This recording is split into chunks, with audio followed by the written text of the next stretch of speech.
Hello, my dear students of class 11th and friends. This is Computer Concepts AK Pandey. Welcome to my YouTube channel. This video belongs to Python introduction, that is getting started with Python. Quiz time series की जो श्रृंखला है class 11th के लिए मैंने start किया है, इसकी तीसरी कड़ी में मैं पाइथन इंट्रोडक्शन यानी गेटिंग स्टार्टेड विद पाइथन के लिए 20 क्वेश्चन की ये क्विज लेकर के आपके सामने हाजिर हुआ हूँ। और बहुत ही आसान प्रश्न है और फाउंडेशन से रिलेटेड प्रश्न है। तो आइए हम लोग जो है इस क्विज के 20 प्रश्नों का उत्तर और करते हैं और देखते हैं कि पहला प्रश्न हमारे स्क्रीन पर क्या है। तो पहला प्रश्न आपके इस क्विज टाइम का ये रहा आपकी स्क्रीन पर।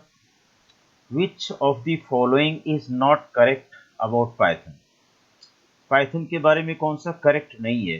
Free and open source language, cross platform language, high level programming language, used only for scientific programming. तो आइए देखते हैं आंसर इसका क्या है।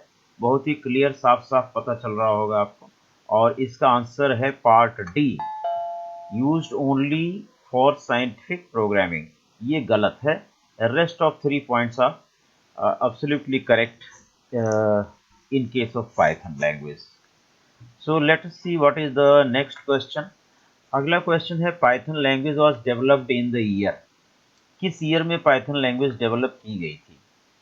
तो 1989, 1991, 2003, 1967 या इसमें से आपको पता करना है। तो इसका जो सही जवाब है, बिल्कुल आपकी बात सही है। अगर हम ए कहते तो गलत होता, सी कहते तो गलत होता और डी कहते तो गलत होता, और इसका part b is the right answer. Part b ही इसका करेक्ट आंसर है। 1991 में डेवलप किया। और किसने डेवलप किया, इसके लिए मैं आपके लिए लेके आता हूं तीसरा प्रश्न। Python code can run on different platform, it means Python is dash language. किसने डेवलप किया, इससे रिलेटेड आगे आपका प्रश्न आएगा। उससे पहले ही आगे Python code can run on different platforms, इसका मतलब क्या होता है? पाइथन कैसी लैंग्वेज है?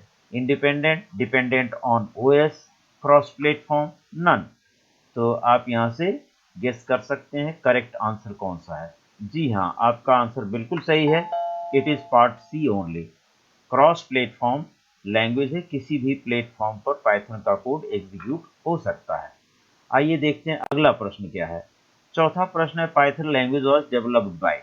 यही मैं आपसे बात कर रहा था कि किसने डेवलप किया 1991 में। Out of these 4 great personalities, Charles Babbage, Tim Berners-Lee, Guido van Rossum and JP Eckert and Mauchly में से कौन सा आपका सही आंसर है पाइथन के डेवलपर का नाम? तो आप बिल्कुल सही सोच रहे हैं। पाइथन के डेवलपर का नाम है Guido van Rossum. Exactly C part. आइए देखते हैं पांचवा प्रश्न क्या है। पांचवा प्रश्न आपकी स्क्रीन पर ये रहा। विच शॉर्टकट की combination is for exiting Python shell. Python shell से अगर आप बाहर निकलना चाहते हैं तो इसमें से क्या होना चाहिए आंसर? आइए हम लोग पाइथन लोड करके देख भी लेते हैं कि कौन सा सही। अब यहाँ से आप एग्जिट करना चाहते हैं तो मैं कंट्रोल क्यू दबा रहा हूँ। कंट्रोल क्यू से डायरेक्ट एग्जिट हो गया। तो ये कंट्रोल क्यू इसका सही आंसर है। ओके, ये इसका सही आंसर है। Correct answer is control Q. अब आते हैं अगले प्रश्न पर। देखिए बिल्कुल बेसिक क्वेश्चंस हैं पाइथन से रिलेटेड, जो पाइथन को स्टार्ट करने के काम आते हैं। 6th question of Python. इसमें जो है छठा प्रश्न है कि the extension of Python file is.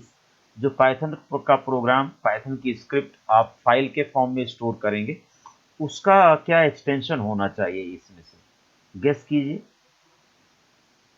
Yes, part C is the correct answer. Dot py extension हो सकता है, डॉट पी वाई डब्ल्यू भी हो सकता है। डॉट पी वाई या डॉट पी वाई डब्ल्यू से आप पाइथन की फाइल स्टोर कर सकते हैं और उसे बाद में उस स्क्रिप्ट को एग्जीक्यूट कर सकते हैं। आइए हम लोग चलते हैं प्रश्न नंबर 7 की तरफ। 7th क्वेश्चन आपकी स्क्रीन पर ये रहा। Python is N language.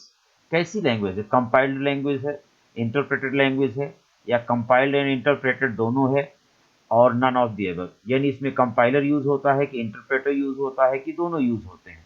Yes, ये बिल्कुल सिंपल सा आंसर है, इसका आंसर है पार्ट बी। बी इसका आंसर है, इंटरप्रेटेड लैंग्वेज है, पाइथन में इंटरप्रेटर का इस्तेमाल होता है। Let us go to next question, that is question number 8। आठवां प्रश्न आपकी स्क्रीन पर है। Interactive interpreter of Python is term dash. जो पाइथन का इंटरैक्टिव इंटरप्रेटर है उसे क्या कहते हैं? पाइथन शेल कहते हैं, Python script mode, editor mode, command line. Yes, please guess out the correct answer. Correct answer is A part Python shell. Okay, now go to question number 9। Ninth question क्या कहता है? The three greater than symbols are called dash Python dash. ये जो तीन greater than symbol है इसे हम क्या कहते हैं? पाइथन का कर्सर कहते हैं, पाइथन का कमांड प्रॉम्प्ट कहते हैं, पॉइंटर कहते हैं, या पाइथन इंटरप्रेटर कहते हैं? गेस कीजिए। Yes, absolutely right, it is Python command prompt only. यहाँ पर सारी कमांड लिखी जाती हैं। इंटरैक्टिव मोड में आप यहाँ कमांड लिखते हैं और उसका आंसर आ जाता है। कमांड लिखते हैं, एंटर प्रेस करते हैं, उसका आउटपुट आ जाता है, वो कमांड एग्जीक्यूट हो जाती है। 1 बाई 1 लाइन की कमांड आप लिख सकते हैं पाइथन में। Now let us go to question number 10। 10th question is single line comment in Python begins with. आप जानते हैं कि पाइथन में दो तरह की कमेंट्स लिख सकते हैं, सिंगल लाइन कमेंट और मल्टी लाइन कमेंट। कमेंट होता क्या है? This is the description about the steps of the programming, right? In between program we can write any comment, that is just for the readability and understandability of the programmer on later stage, कि किस चीज़ को आपने वहाँ पर code किया हुआ है और उसका डिस्क्रिप्शन क्या है, उसकी एक्सप्लेनेशन क्या है, और इसको आप एक्सप्लेन कर सकते हैं कमेंट्स में। तो कहता है सिंगल लाइन कमेंट किस सिंबल पर लिखी जाती है? Obviously very simple answer, it is part D इसका आंसर है। और हैश सिंबल लिख करके आप उसके बाद कुछ भी लिखिए, that is not compiled and I mean look into by the Python interpreter. वो केवल प्रोग्रामर के पर्पस के लिए होता है, कमेंट लाइन कहलाता है, उसका आउटपुट इनपुट पर कोई फर्क नहीं पड़ता है। तो इस तरह से यहाँ पर 10 क्वेश्चन कंप्लीट होते हैं और 11वां क्वेश्चन आपके सामने स्क्रीन पर ये रहा। तो आप सिंगल लाइन कमेंट लिख सकते हैं, तो ऑब्वियसली मल्टी लाइन कमेंट के बारे में भी आपको जानना चाहिए। So multi line comments in Python begins with, यहाँ पर देखें, हैश, ट्रिपल कोट सिंगल और ट्रिपल कोट डबल है, dollar sign, none of the above. तो हैश तो आपको हो गया सिंगल लाइन कमेंट, डॉलर का कोई तुक नहीं यहाँ पर, और पार्ट बी आपका करेक्ट आंसर है। सिंगल कोट 3 बार लगा करके आप मल्टीपल लाइन कमेंट लिख सकते हैं और उसके एंड में ट्रिपल कोट सिंगल लगा सकते हैं क्लोज करने के लिए। इसी तरह से triple quote double quotation mark के साथ भी आप बिगिन कर सकते हैं मल्टी लाइन कमेंट, और एंड में फिर से आपको ट्रिपल टाइम्स 3 टाइम्स आपको डबल कोट इनक्लोज करना पड़ेगा। तो आइए हम लोग चलते हैं 12वें क्वेश्चन पर। 12वां क्वेश्चन आपकी स्क्रीन पर ये रहा। Python is case sensitive language, this means what? Python एक केस सेंसिटिव लैंग्वेज है, इसका मतलब क्या है? तो मतलब दिया जा रहा है कि capital and small letters are same in Python. Python does not care about the cases of alphabets. Python treats capital and small letters differently, none of the above. तो बताइए केस सेंसिटिविटी का क्या मतलब है? There are certain I mean some languages, programming languages which are case sensitive and there are some which are case insensitive. आप जैसे basic language use करते हैं, that is case insensitive. Python है, C plus plus है, ये सभी languages क्या है? केस सेंसिटिव लैंग्वेज है। इसका मतलब क्या है? So out of these 4 options you have to guess out the correct answer, और आपका करेक्ट आंसर होता है पार्ट सी।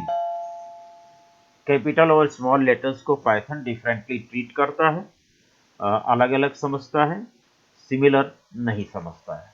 तो दैट इज पार्ट सी। मतलब capital A is equal to 5 लिख रहे हैं, तो स्मॉल ए की वैल्यू 5 नहीं है। स्मॉल ए आप दूसरा डिफाइन कर सकते हैं, स्मॉल ए अनडिफाइंड वेरिएबल है मान के चलिए, ठीक है। आइए हम लोग चलते हैं to question number 13। Question number 13 आपकी स्क्रीन पर ये है, what is full form of IDLE? Python IDLE कहते हैं, तो आईडीएलई का फुल फॉर्म क्या है? Integrated development environment, integrated development level environment, integrated development learn environment, integrated development and learning environment. Yes, please guess out the correct answer. Yes, आपका correct answer क्या है? Part D, D part is the correct answer for this. Okay, तो हम लोग चलते हैं question number 14 पर। Let us move to question number 14 and 14th question is this one. Python programs get structured through dash, alignment, indentation, justification, none। आप इसमें से correct answer choose कीजिए। अलाइनमेंट पर प्रोग्राम का स्ट्रक्चर, प्रोग्राम को structure किया जाता है, या इंडेंटेशन पर, या जस्टिफिकेशन, या नन। तो अलाइनमेंट भी नहीं होता है पाइथन में प्रोग्रामिंग में, जस्टिफिकेशन भी नहीं किया जाता है टेक्स्ट का, स्क्रिप्ट का, प्रोग्राम्स का, की स्टेप्स का, यानी प्रोग्रामिंग स्टेटमेंट्स का। तो ऑब्वियसली हम इंडेंटेशन पर फिक्स करते हैं। अगले टैब पोजीशन पर इंडेंटेशन होता है, और एक टैब और दबाएंगे 4 स्पेस के बाद, फिर से इंडेंटेशन नया आता है। तो इसका आंसर करेक्ट है इंडेंटेशन, पार्ट बी। समझ गए? अभी ये आप प्रोग्रामिंग करते होंगे तो आप देखते हैं इफ लिखने के बाद 4 स्पेस के नीचे के जो स्टेटमेंट है, इफ के अंदर जो स्टेटमेंट लिखना है, इफ का जो ब्लॉक बनाना है उसे 4 स्पेस को छोड़ करके लिखा जाता है। तो दैट इज व्हाट इंडेंटेशन। ठीक है, और let us move to question number 15। 15th question आपकी स्क्रीन पर है। Which of the following is not correct about Python. Python के लिए कौन सा करेक्ट नहीं है? Python is an open source language, ये तो भाई करेक्ट लग रहा है। Python is based on ABC and modular language, yes, इसी पर आधारित पाइथन लैंग्वेज का डेवलपमेंट किया गया। These are two programming languages used earlier. Python is developed by Guido van Rossum, ये भी सेंटेंस इसका बिल्कुल सही है। Python is compiler based language, no no no, not at all. Question number 15 का आंसर है आपका डी, कंपाइलर बेस्ड नहीं है, ये इंटरप्रेटर बेस्ड लैंग्वेज है। Now let us go to question number 16। 16th question आपका ये रहा है स्क्रीन पर। Each statement in Python language is terminated as. हर स्टेटमेंट आप देखते हैं कई प्रोग्रामिंग लैंग्वेज है, जावा है, सी प्लस प्लस है, उसके एंड में सेमीकोलन लगाना पड़ता है। तो कह रहा है पाइथन की जो स्टेटमेंट है उसके एंड में, हर इंस्ट्रक्शन के, हर स्टेटमेंट के एंड में क्या लगाना पड़ता है? Colon, semicolon, comma, none of the above. अगर आपने पाइथन की छोटी मोटी प्रोग्रामिंग की है तो आपको जरूर पता होगा कि पाइथन के हर स्टेटमेंट के एंड में कुछ भी नहीं लगाते हैं, none of the above, no any symbol is put in the end of every statement of Python. वहां पर ना कॉलन लगाते हैं, ना सेमी कॉलन, ना कॉमा, किसी भी स्टेटमेंट के एंड में पाइथन के। आप लिख रहे हैं x इज इक्वल टू 5, यहाँ सेमी कॉलन नहीं लगाते हैं 5 के बाद। आप लिख रहे हैं प्रिंट ब्रैकेट में x, then there is no semicolon, colon और कॉमा। तो ये तीनों स्टेटमेंट टर्मिनेटर की कोई ज़रूरत नहीं होती है पाइथन लैंग्वेज में। ठीक है, जिन लैंग्वेजेस में एंड में स्टेटमेंट के ये लगाया जाता है तो इसे हम स्टेटमेंट टर्मिनेटर भी कहते हैं। तो there is no any statement terminator required in Python language programming, right. Let us move to question number 17। 17वां क्वेश्चन आपकी स्क्रीन पर है। स्टेटमेंट बिलो फंक्शन हेडर और function definition begin with dash spaces. जब भी आप फंक्शन की definition लिखते हैं या फंक्शन हेडर लिखते हैं, या आप इफ स्टेटमेंट लिखते हैं, इफ स्टेटमेंट के अंदर कुछ उसके ब्लॉक में स्टेटमेंट्स लिखना है, तो वो अगले इंडेंटेशन पर लिखा जाता है। और इंडेंटेशन को स्पेसिफाई कितने स्पेसेस से किया जाता है? 3 या 4 या 7 या 8, कितने स्पेस छोड़ करके अगला इंडेंटेशन शुरू होता है, ये आपको गेस आउट करना है। तो yes, what is the correct answer? Let us see from here. हम लोग इसी से पूछ लेते हैं कि करेक्ट आंसर क्या है। जी हाँ, करेक्ट आंसर है पार्ट बी, 4 स्पेस। जब भी आप टैब प्रेस करते हैं 4 स्पेस जंप करता है कर्सर, और अगले इंडेंटेशन से आपकी कोडिंग चालू कर सकते हैं। ठीक है, स्टार्ट कर सकते हैं। फिर से टैब दबाएंगे, नेक्स्ट इंडेंटेशन पर रुकेगा आफ्टर 4 स्पेसेस। तो इंडेंटेशन चेंज करने के लिए 4 स्पेस की जरूरत होती है, चाहे आप उसे मैनुअली छोड़ सकते हैं या आप टैब की प्रेस कर सकते हैं। और ज़्यादातर जो फंक्शंस हैं, इफ स्टेटमेंट हैं, लूप हैं, इसमें ऑटोमेटिकली वो कर्सर आपका नेक्स्ट इंडेंटेशन पर नई लाइन पे जाके स्टे करता है after 4 spaces in the new line. So this is question number 17, 4 spaces for each indentation. So let us move to question number 18. 18वां question है, which of the following statement is correct? देखिए यहाँ पर print India is my country inverted commas में लिखा है, print statement small में है, यहाँ पर प्रिंट स्टेटमेंट आप देख रहे हैं कैपिटल में हो गया, तो आपको आइडेंटिफाई करना है कि प्रिंट का पी कैपिटल होता है या स्मॉल होता है। यहाँ पर क्या है, print India is my country, इधर इन्वर्टेड कॉमास है लेकिन इनक्लोज नहीं किया गया है। आप गेस करें क्या ये सही है। इधर डी पार्ट में है, यहाँ पर beginning of the string is with single quote but it is enclosed, it is ended with double quote. So whether it is right or wrong. So let us ask the computer system only whether it is right or wrong. तो हम देखते हैं कौन सा answer इसका बिल्कुल सही है, कि कौन सा स्टेटमेंट इसमें करेक्ट है। और पहला स्टेटमेंट बिल्कुल करेक्ट है, प्रिंट स्मॉल लेटर में डबल कोट स्टार्ट हुआ है, डबल कोट यहाँ क्लोज हुआ है। String can be enclosed with in single quote also, तो यहाँ सिंगल कोट इधर लगाएंगे तो सिंगल कोट यहाँ होना चाहिए। This is wrong due to print is written, P is written in capital letter. This is wrong because double quote is not in, ended, and this is wrong because its strings ending is done with double quote, but beginning is done with single quote. Okay, you might have understood it. Let us move to question number 19. 19th question ये रहा, which shortcut key combination is for executing a Python program? Python program execute करने के लिए कौन सी combination of की है? F5 है या कंट्रोल C है या कंट्रोल F5 है या कंट्रोल Q है?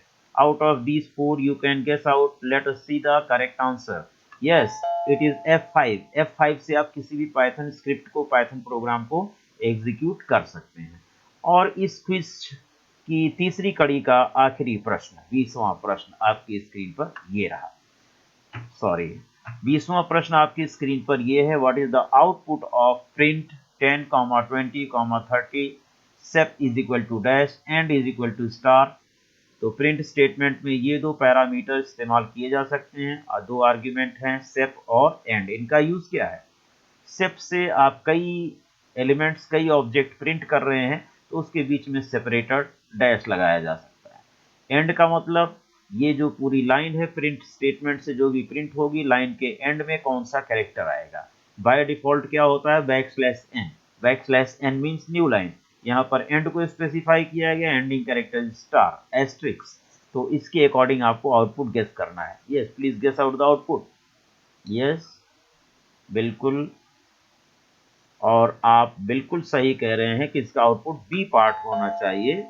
बी पार्ट क्यों, क्योंकि सेपरेटर का मतलब 10 और 20 और 30, these three objects are being printed with a separator dash, otherwise by default separator space होता है, तो यहाँ पर ये डैश से सेपरेट हो गया।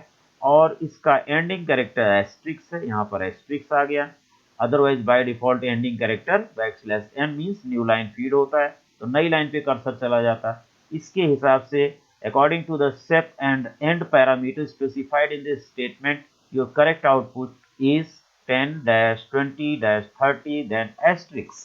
क्लियर? तो इस तरह से 20 प्रश्नों की ये श्रृंखला यहीं पर होती है समाप्त। और अगर आप चैनल पर नए हैं तो चैनल को सब्सक्राइब कर लें जनाब, और इस वीडियो को अपने दोस्तों में ज़रूर से ज़रूर शेयर करें, ज़्यादा से ज़्यादा लाइक करें, जिससे आने वाले टाइम में मुझे इनकरेजमेंट मिलेगा और मैं नई वीडियो लेकर के आपके सामने ज़रूर प्रस्तुत हो जाऊंगा। और वीडियो देखने के लिए, समय देने के लिए आपका बहुत बहुत धन्यवाद। Keep on watching.